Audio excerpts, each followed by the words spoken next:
The Biotechnology Core Facility Branch, helping fulfill your omics needs with our expertise and cutting-edge technology.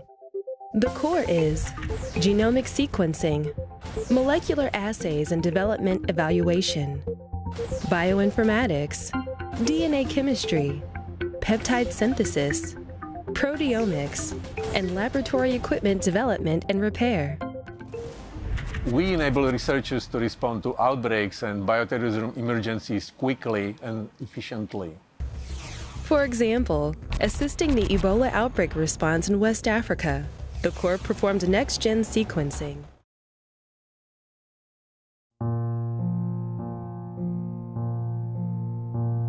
And with today's signing of the landmark Americans for Disabilities Act, every man, woman, and child with a disability can now pass through once closed doors into a bright new era of equality, independence, and freedom. I wear a mask. I wear a mask. I wear a mask because. I wear a mask because it's a tiny sacrifice to protect your freedoms. Even if you don't have to, I hope you choose to.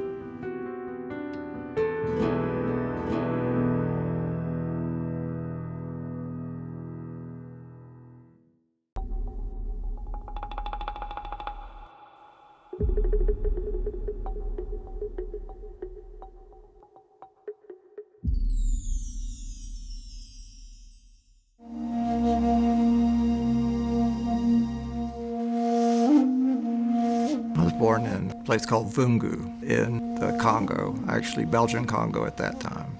My parents were missionaries. They were there for quite a few years, and I happened to be born while they were there. It made for an interesting childhood, for sure. The system that I am using, there's a variety of macro lenses. So you can change the amount of light that goes through. As you adjust the distance from the lens, you're adjusting the magnification.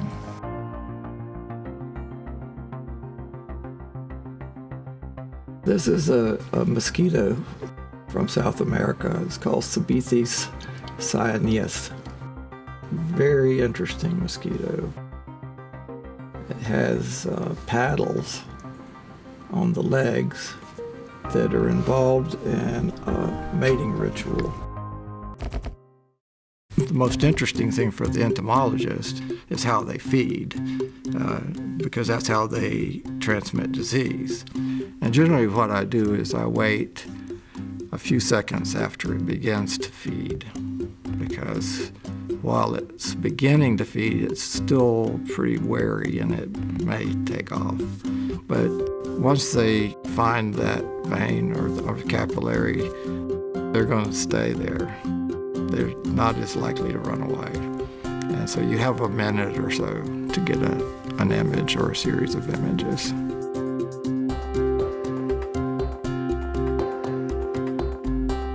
I love the Gary Larson cartoon of the mosquito that's blown up like a balloon.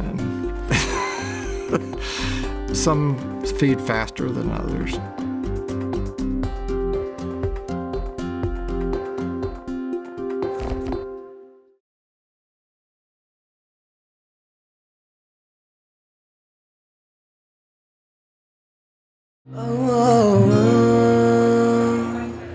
अल्लाह मुझे दर्द के काबिल बना दिया तूफान कोई कश्ती का साहिल बना दिया. So we're making a model prosthetic arm to represent anthrax lesions. 3 different types of anthrax lesions: an ulcer, an eschar, and blister. What we're going to do is use sort of a Hollywood-style special effects route of creating the actual lesions on his arm before we do the molding and casting. So I got some liquid latex and nose and scar wax. So I have to do 4 layers of toilet paper mixed with liquid latex. And then I have to use 1-ply toilet paper. The rough edges work well. Just stick it down and tear off the extra edges.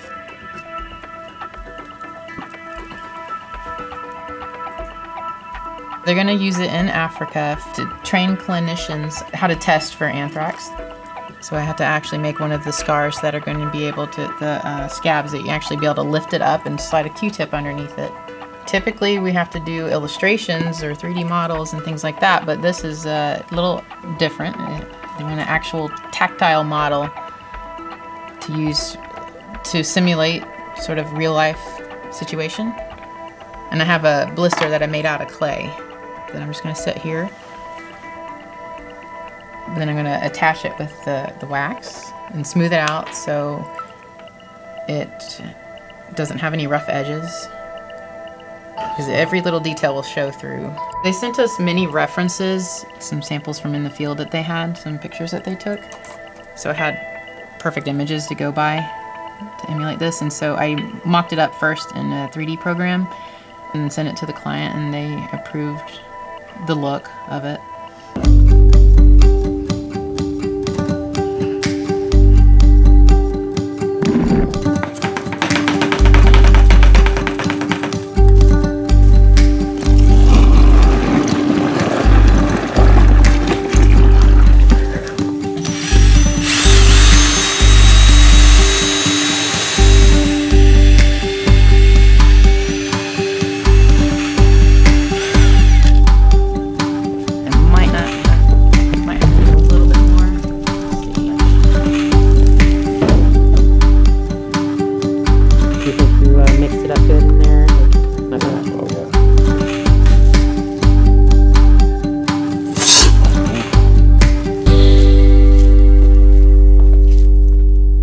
Now I'm going to mix the silicone together, and it comes in two parts, part A and part B. So just count to 250.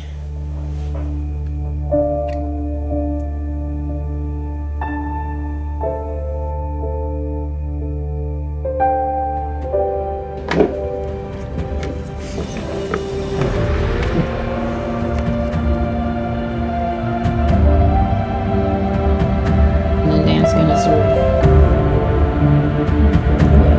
we have something to pull out. Right.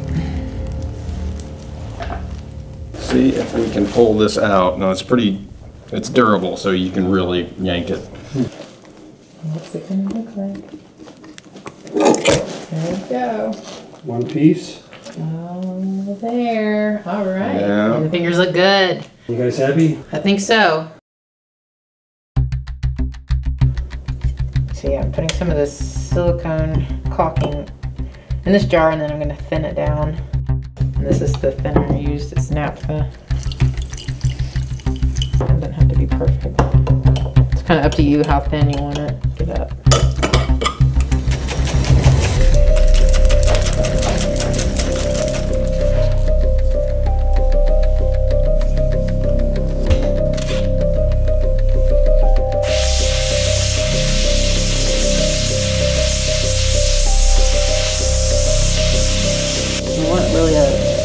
Subsurface scattering look on this lesion.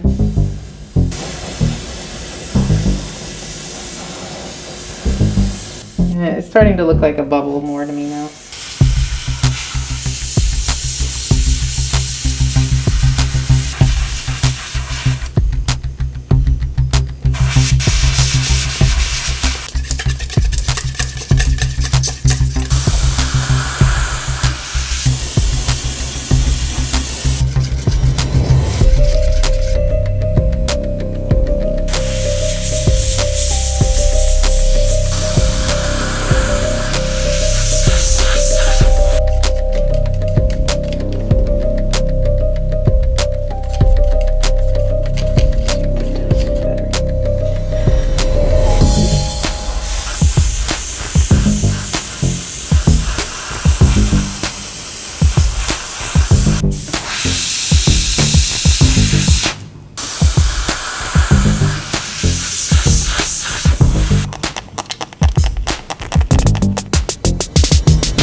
I was at a scientific conference when I received an urgent phone call from my university's press office.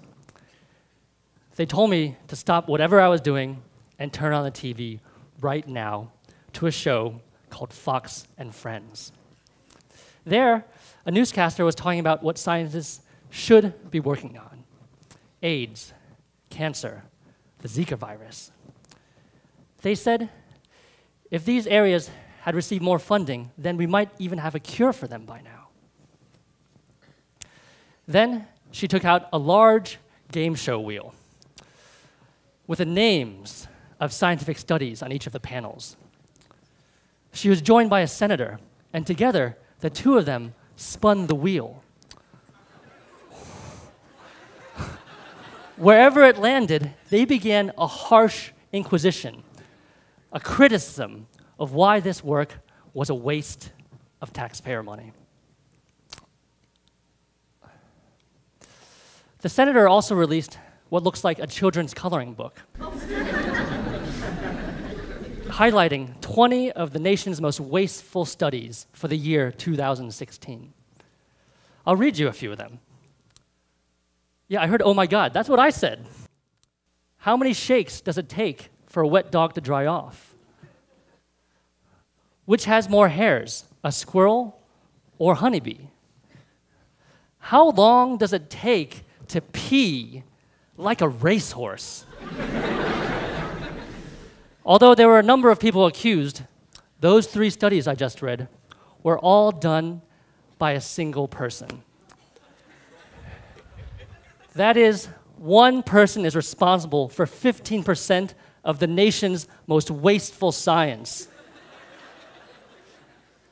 My name is David Hu.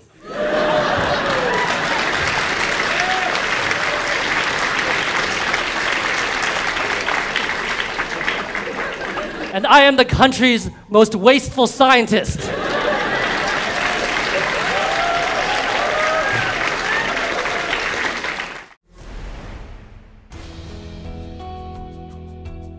Welcome to the National Center for Immunization and Respiratory Diseases, NCIRD for short.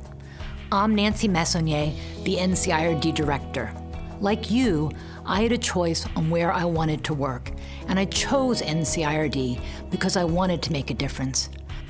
From measles to mumps, polio to MERS, whooping cough to Legionnaire's disease, seasonal flu to pandemic flu, we handle age-old diseases, many preventable with the vaccine, and all a threat to our health here in the United States and abroad. NCIRD works together with healthcare professionals, state and local health officials, and social media companies to educate and promote trustworthy information so communities can vaccinate with confidence.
It's an amazing operation we have going here. We've been doing it for a long time now, since 2006.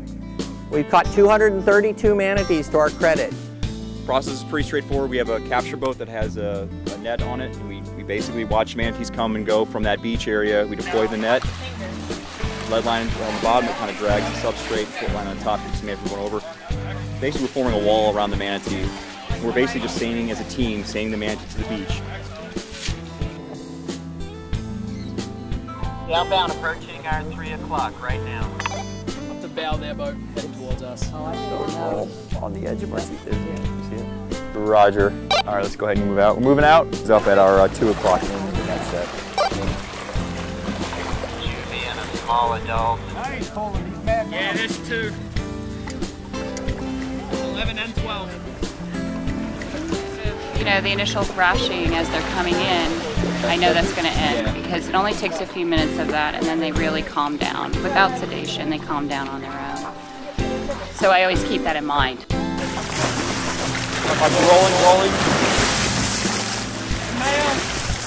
Good size animal.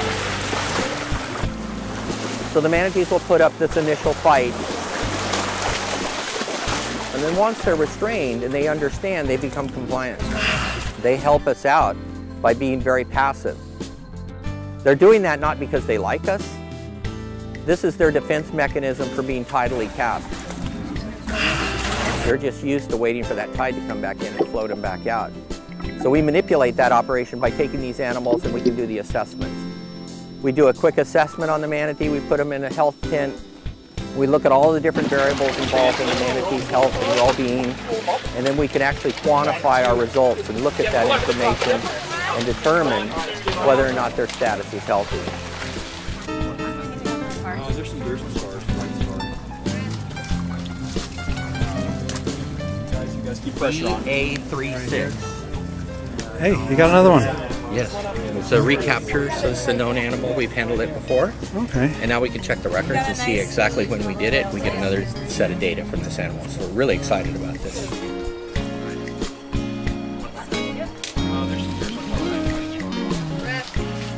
You gotta induce a breath so they don't hold all that CO2. How does that work? So you just dump the water and it induces a breath like what they would do when they break the surface. So you're just trying to get them, a lot of them will hold their breath when they're nervous or disturbed. So. 1, 2, 3. Breath. All right, 1, 2, 3, step up. Just be careful by the tail. Okay.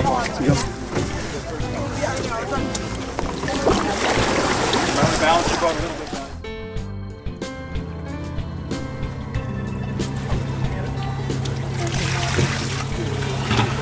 Breath.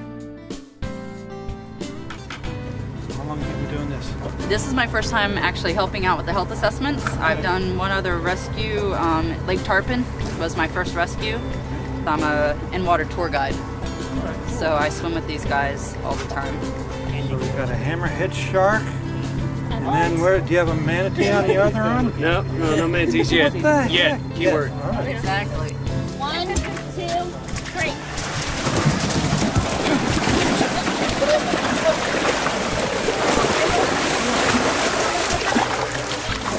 So I can bring it to the strap. Okay.